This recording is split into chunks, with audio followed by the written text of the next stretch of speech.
ಬೆಳಿಗ್ಗೆ ಎದ್ದ ತಕ್ಷಣ ಕೇವಲ 15 ನಿಮಿಷದಲ್ಲಿ ಈ ರೀತಿ ಹೆಲ್ದಿಯಾಗಿರುವಂತಹ ಬ್ರೇಕ್ಫಾಸ್ಟನ್ನು ರೆಡಿ ಮಾಡ್ಕೋಬೋದು. ನಮಸ್ತೆ ಎಲ್ಲರಿಗೂ, welcome back to my channel. ಇವತ್ತು ತುಂಬ ಸರಳವಾಗಿ ಹೆಲ್ದಿಯಾಗಿರುವಂತಹ ಒಂದು ಬ್ರೇಕ್ಫಾಸ್ಟ್ ರೆಸಿಪಿನ ಯಾವ ರೀತಿ ಮಾಡೋದು ಅಂತ ಶೇರ್ ಮಾಡ್ತಾ ಇದ್ದೀನಿ. ವಿಡಿಯೋನ ಸ್ಕಿಪ್ ಮಾಡದೆ ಕೊನೆ ತನಕ ನೋಡಿ, ಹಾಗೆ ವಿಡಿಯೋ ಇಷ್ಟ ಆದರೆ ಲೈಕ್ ಮಾಡಿ. ಇವಾಗ ಈ ಬ್ರೇಕ್ಫಾಸ್ಟ್ ಮಾಡೋದಕ್ಕೆ ನಾನಿಲ್ಲಿ 1 ಕಪ್ ಆಗುವಷ್ಟು ಅಕ್ಕಿನ ರಾತ್ರಿನೇ ನೆನೆ ಹಾಕಿಟ್ಕೊಂಡಿದ್ದೀನಿ. ಇದನ್ನು 2-3 ಸಾರಿ ಚೆನ್ನಾಗಿ ವಾಶ್ ಮಾಡಿ ನೀರನ್ನೆಲ್ಲ ತೆಗೆದಿದ್ದೀನಿ. ಇವಾಗ ಇದನ್ನು ಮಿಕ್ಸಿ ಜಾರ್ಗೆ ಟ್ರಾನ್ಸ್ಫರ್ ಮಾಡ್ಕೊಳ್ತಾ ಇದ್ದೀನಿ. ಅಕ್ಕಿ ಯೂಸ್ ಮಾಡೋದು ಬೇಡ ಅನ್ನೋದಾದರೆ ಅಕ್ಕಿ ಹಿಟ್ಟಲ್ಲೂ ಸಹ ಈ ಬ್ರೇಕ್ಫಾಸ್ಟನ್ನು ರೆಡಿ ಮಾಡ್ಬೋದು.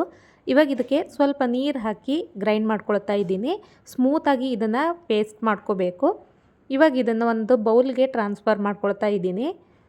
ಅಕ್ಕಿ ಹಿಟ್ಟನ್ನು ಯೂಸ್ ಮಾಡೋದಾದರೆ ಅಕ್ಕಿ ಹಿಟ್ಟಿಗೆ ಸ್ವಲ್ಪ ನೀರು ಸೇರಿಸ್ಕೊಂಡು ಬ್ಯಾಟರ್ ರೆಡಿ ಮಾಡ್ಕೋಬೋದು.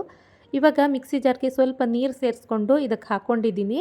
ಇದಕ್ಕೆ 1/3 ಕಪ್ ಆಗುವಷ್ಟು ಗೋಧಿ ಹಿಟ್ಟನ್ನು ಸೇರಿಸ್ಕೊಳ್ತಾ ಇದ್ದೀನಿ. ಇದನ್ನು ಚೆನ್ನಾಗಿ ಮಿಕ್ಸ್ ಮಾಡಬೇಕು, ಯಾವುದೇ ರೀತಿ ಗಂಟುಗಳಿರಬಾರ್ದು. ನೋಡಿ, ಈ ಥರ ಗಂಟು ಇಲ್ಲದೆ ಇರೋ ಹಾಗೆ ಮಿಕ್ಸ್ ಮಾಡ್ಕೊಂಡಿದ್ದೀನಿ. ಇವಾಗ ಇದಕ್ಕೆ 1/4 ಟೇಬಲ್ ಸ್ಪೂನ್ ಆಗುವಷ್ಟು ಅರಿಶಿಣ ಹಾಕಿದ್ದೀನಿ, ಕಲರ್ ಚೆನ್ನಾಗಿ ಬರುತ್ತೆ. ಹಾಗೆ 1/4 ಟೇಬಲ್ ಸ್ಪೂನ್ ಆಗುವಷ್ಟು ಜೀರಿಗೆ, ತುರಿದಿರುವಂತಹ ಶುಂಠಿ 1 ಟೇಬಲ್ ಸ್ಪೂನ್, ಹಾಗೆ ಕಟ್ ಮಾಡಿರುವಂತಹ ಹಸಿಮೆಣಸಿನ್ಕಾಯಿ, ತುರಿದಿರುವಂತಹ ಕ್ಯಾರೆಟ್ 1/4 ಕಪ್ ಆಗುವಷ್ಟು, ಕಟ್ ಮಾಡಿರುವಂತಹ ಈರುಳ್ಳಿ 1 ಕಪ್ ಆಗುವಷ್ಟು ಸೇರಿಸ್ಕೊಂಡಿದ್ದೀನಿ. ಇದಕ್ಕೆ ಕಟ್ ಮಾಡಿರುವಂತಹ ಕ್ಯಾಪ್ಸಿಕಮ್ ಹಾಗೆ ಕೊತ್ತಂಬರಿ ಸೊಪ್ಪನ್ನು ಸೇರಿಸ್ಕೊಂಡಿದ್ದೀನಿ. ಲಾಸ್ಟಲ್ಲಿ ರುಚಿಗೆ ತಕ್ಕಷ್ಟು ಉಪ್ಪನ್ನು ಸೇರಿಸ್ಕೊಂಡು ಮಿಕ್ಸ್ ಮಾಡ್ಕೊಳ್ತಾ ಇದ್ದೀನಿ. ಇದರಲ್ಲಿ ಯಾವುದೇ ಒಂದು ಇಂಗ್ರೀಡಿಯೆಂಟ್ಸ್ ಇಲ್ಲ ಅಂದ್ರೂ ಪರವಾಗಿಲ್ಲ, ಸ್ಕಿಪ್ ಮಾಡ್ಬೋದು. ನೋಡಿ, ಈ ರೀತಿ ಕ್ಲೀನಾಗಿ ಬ್ಯಾಟರ್ನ ರೆಡಿ ಮಾಡ್ಕೋಬೇಕು. ಈ ಬ್ಯಾಟರ್ ಸ್ವಲ್ಪ ತಿಕ್ಕಾಗೇ ಇರಬೇಕು, ಜಾಸ್ತಿ ತೆಳು ಮಾಡೋದಕ್ಕೆ ಹೋಗಬಾರ್ದು. ನೋಡಿ, ಹೆಲ್ದಿಯಾಗಿರುವಂತಹ ದೋಸೆ ಬ್ಯಾಟರ್ ರೆಡಿಯಾಗಿದೆ. ಜಸ್ಟ್ ಇದನ್ನು ಒಂದು 5 ನಿಮಿಷದಲ್ಲಿ ಪ್ರಿಪೇರ್ ಮಾಡ್ಕೋಬೋದು. ಇವಾಗ ದೋಸೆ ರೆಡಿ ಮಾಡ್ಕೊಳ್ತಾ ಇದ್ದೀನಿ. ಒಂದು ಪ್ಯಾನ್ಗೆ ಸ್ವಲ್ಪ ಅಡಿಗೆ ಎಣ್ಣೆ ಹಾಕಿ ಇದಕ್ಕೆ ಸಾಸಿವೆ ಹಾಗೆ ಬಿಳಿ ಎಳ್ಳನ್ನು ಹಾಕ್ಕೊಳ್ತಾ ಇದ್ದೀನಿ. ಇದೆಲ್ಲ ಸ್ವಲ್ಪ ಚಿಟಪಟ ಅಂತ ಸಿಡಿಯೋದಕ್ಕೆ ಸ್ಟಾರ್ಟ್ ಆಗಬೇಕು. ಈ ರೀತಿ ಸಿಡಿದ ನಂತರ ಇದಕ್ಕೆ ನಾನು ದೋಸೆ ಬ್ಯಾಟರ್ ಹಾಕ್ಕೊಳ್ತಾ ಇದ್ದೀನಿ. ದೋಸೆ ನಿಮಗೆ ಯಾವ ಸೈಜಲ್ಲಿ ಬೇಕೋ ಆ ಸೈಜಲ್ಲಿ ರೆಡಿ ಮಾಡ್ಕೋಬೋದು. ಇವಾಗ ಇದನ್ನು ಲಿಡ್ ಕ್ಲೋಸ್ ಮಾಡಿ ಮೀಡಿಯಮ್ ಉರಿಯಲ್ಲಿ 1-2 ನಿಮಿಷ ಬೇಯಿಸ್ತಾ ಇದ್ದೀನಿ. ನೋಡಿ, ಕಲರ್ ಎಷ್ಟು ಚೆನ್ನಾಗಿ ಬಂದಿದೆ ಅಂತ ಹೇಳಿ.